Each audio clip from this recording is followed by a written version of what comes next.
ಸ್ವಾಭಿಮಾನಿ ನ್ಯೂಸ್ಗೆ ಸ್ವಾಗತ. ಇಂದಿನ ಪ್ರಮುಖ ಸುದ್ದಿಗಳು.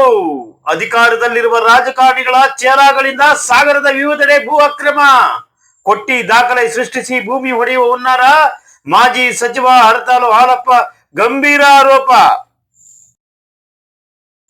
ಸಾಗರ ತಾಲೂಕಿನಲ್ಲಿ ಅಧಿಕಾರದಲ್ಲಿರುವ ರಾಜಕಾರಣಿಗಳ ಚೇಲಾಗಳಿಂದ ಮತ್ತು ಅಧಿಕಾರದಲ್ಲಿರುವ ರಾಜಕಾರಣಿಗಳ ಕುಮ್ಮಕ್ಕಿನಿಂದಾಗಿ ವಿವಿಧೆಡೆ ಸರ್ಕಾರಿ ಭೂಮಿಗೆ ನಕಲಿ ದಾಖಲೆ ಸೃಷ್ಟಿಸಿ ಭೂಮಿ ಹೊಡೆಯುವ ಹುನ್ನಾರ ನಡೆಯುತ್ತಿದೆ.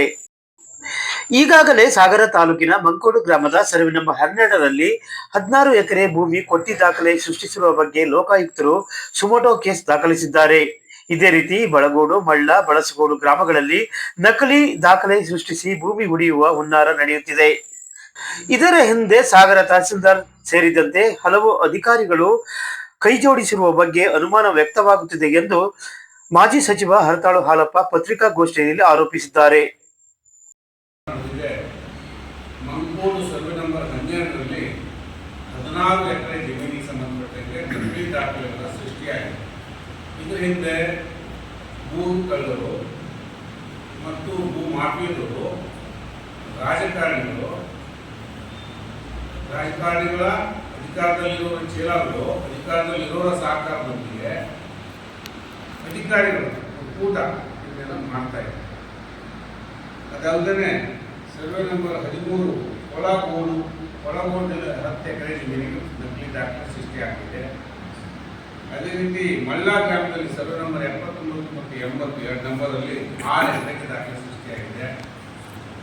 ಬಳಸಗೋಡಿನ ಸರ್ವೆ ನಂಬರ್ 23ರಲ್ಲಿ 30 ಎಕರೆ. ಆ 30 ಎಕರೆ ಯಾವುದು ಅಂದರೆ ನಾವು ನೀವೆಲ್ಲ ಯೋಚನೆ ಮಾಡಿ ಹೋಗಿದ್ದೀವಿ, ಒಂದ್ಸರಿ ನೋಡ್ಕೊಂಡು ಬಂದಿದ್ದೀವಿ.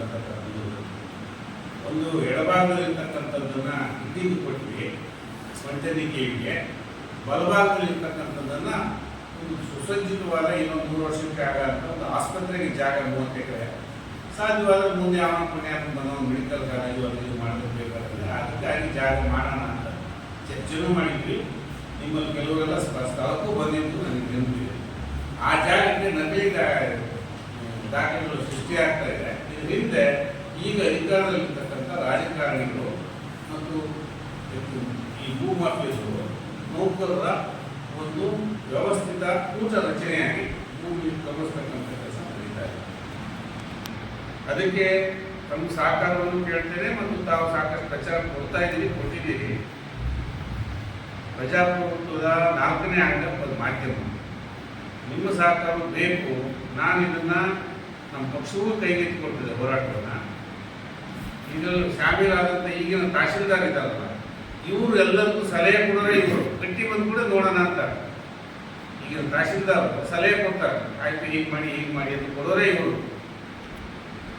ಅವರು ಕೊಡಗಿದ್ದಾರೆ ಮತ್ತು ಕೆಳ ಹಂತದಿಂದ ಪ್ರಮೋಷನ್ ಆಗಿ ಬಂದಿರುವಂಥವ್ರು. ಇವೆಲ್ಲ ದಾಖಲೆ ಸೃಷ್ಟಿ ಮಾಡೋದು ಹೇಗೆ ಅಂತ ಈಗ ತಹಶೀಲ್ದಾರ್ ಚೆನ್ನಾಗಿ ಗೊತ್ತಿದೆ. ಹೀಗೆ ಸೃಷ್ಟಿ ಮಾಡಿದ್ದಾರೆ. ಅವ್ರ ಇನ್ವಾಲ್ವ್ಮೆಂಟು ಇದೆ. ಇದನ್ನು ಲೋಕಾಯುಕ್ತಕ್ಕೂ ತಗೊಂಡು ಹೋಗ್ತೇನೆ ನಾನು, ಮತ್ತು ಕಂದಾಯ ಇಲಾಖೆಗೂ ತಗೊಂಡು ಹೋಗ್ತೇನೆ.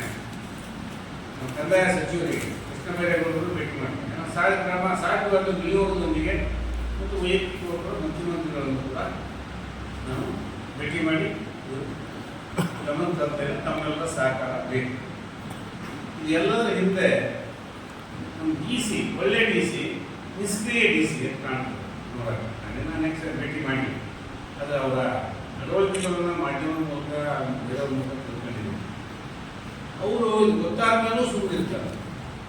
ಹೀಗೆ ಕೈಯಲ್ಲಿ ಬಂದಲ್ಲಿ ಭೂಮಿ ಕಬಳಿಸ್ತಕ್ಕಂಥದ್ದು, ಎಲ್ಲೆಲ್ಲಿ ಸಾಧ್ಯ ಅಲ್ಲೆಲ್ಲ ಹಣ ಗಳಿಸ್ತಕ್ಕಂಥದ್ದು, ದರೋಡೆ ನಡೀತದೆ.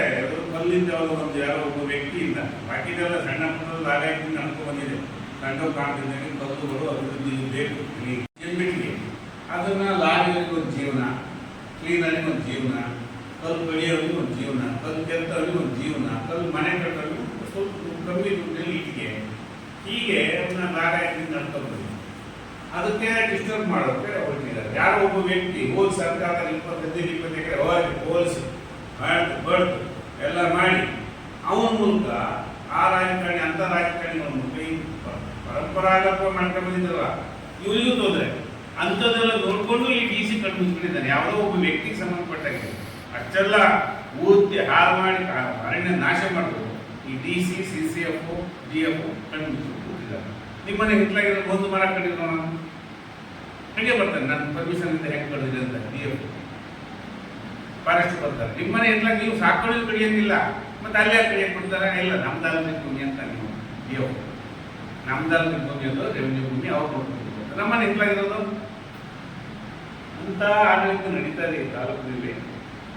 ತಾಲೂಕು ಆಡಳಿತ ಇಲ್ಲಿಗೆ ಬಂದಿದೆ, ತಹಶೀಲ್ದಾರ್ ಕತೆ ಹೀಗೆ.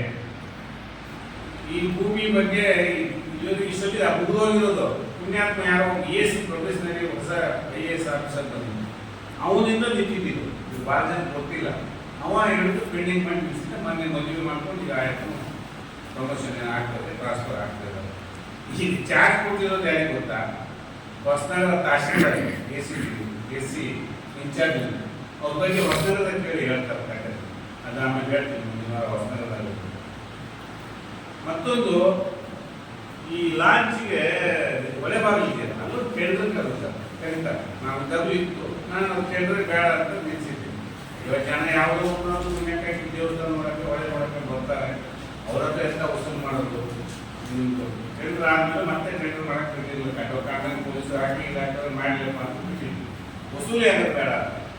ಅದ್ರ ಮೇಲೆ ನಾವು ಅಧಿಕಾರ ಹೋದ್ಮೇಲೆ ಒಂದು ಕಾಲದು 30 ರೂಪಾಯಿ ಕಾರಿಗೆ, 50 ರೂಪಾಯಿ 9 ಆಸನಗಳಿಗಿಂತ ಹೆಚ್ಚು ಮೆಟ್ರೋಗಳು ಬಸ್ಸು 50 ರೂಪಾಯಿ ಟೆಂಡರ್ ಕರೆದೆ.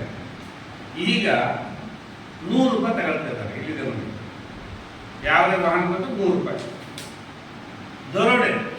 ಇದನ್ನು ನಾನು DC-ಗೆ ಹಾಕಿದ್ದೀನಿ, CEO ಬರುತ್ತೆ, ಜಿಲ್ಲಾ ಪರಿಷತ್ಗೆ ಬರುತ್ತೆ, ಗ್ರಾಮ ಪಂಚಾಯತಿ EO ಕೇಳಿದ್ರೆ ಇಲ್ಲಿ ನಾವು ದುಡ್ಡು ಕೊಡ್ಬೇಕು, ಅವನು ದುಡ್ಡು ಕೊಟ್ಟು ಬಂದಿದ್ದಾನೆ, ದೊಡ್ಡ ಖರ್ಚು ಮಾಡಿ ಬಂದಿದ್ದೀನಿ. ಅದಕ್ಕೆ ಎಲ್ಲೆಲ್ಲಿ ಸಾಧ್ಯ ಅಲ್ಲೆಲ್ಲ ದುಡ್ಡು ಹೊಡೆಯುವಂಥ ಕೆಲಸ ಮಾಡ್ತಿದ್ದೆ. ಈಗ ರಸೀದಿ ಕೊಟ್ಟು 50 ರೂಪಾಯಿ 100 ರೂಪಾಯಿ ಮಾಡ್ಕೊಳ್ತಾರಲ್ಲ, ಏನು ಮಾಡ್ತಾ ಇದ್ದೀವಿ ತಾಲೂಕು ಆಡಳಿತ? ಇಲ್ಲ, ನಾವು ಮೇಲ್ ಕೊಡ್ಬೇಕು ದುಡ್ಡು, ಯಾರ್ಯಾರಿಗೆ ಕೊಡ್ತಾರೆ? ಮತ್ತೆ ಯಾಕೆ ಕಣ್ಮುಚ್ಚಿಗಳು ಕೂತಿದ್ದಾರೆ? DC ಏನು ಮಾಡ್ತಿದ್ದಾರೆ? CEO ಏನು ಮಾಡ್ತಿದ್ದಾರೆ? ಒಟ್ಟಾರೆ DC ತಾನೆ ಈ ದೇಶದಲ್ಲಿ 3 ಜನಕ್ಕೆ ಅಧಿಕಾರ ಇರೋದು.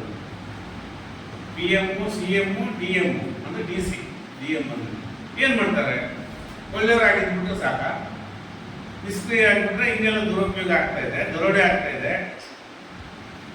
ಯಾರ್ಯಾರಿಗೆ ಕೊಡ್ತಾರೆ? 50 ರೂಪಾಯಲ್ಲಿ 50 ತಗೊಳ್ತಿದ್ದಾರೆ. ಇದು ದರೋಡೆ ನಡೀತಿದ್ರು ತಾಲೂಕಿನಲ್ಲಿ ಕಣ್ಣು ಮುಚ್ಚಿಕೊಂಡು ಸುಮ್ಮನೆ ಇದ್ದಾರೆ. ಇದನ್ನು ಕೂಡ ನಾವು ತರ್ತೇವೆ. ನಾವು ಲೋಕಾಯುಕ್ತ ಇವತ್ತೇ ಹಾಕ್ತೇವೆ ಅಂತ ಹಾಕ್ತಿರ್ತಾರೆ, ಮಾಡಿದ್ದಾರೆ ಅಂತ ನೋಡೋಣ ಏನಾಗುತ್ತೆ. ಅಂತ ಸಪೋರ್ಟ್ ಮಾಡಿಲ್ಲ, ಕಂಡೋ ಕಾಣ್ತಿದ್ದಂಗೆ ಆಗಿರ್ಬೋದು.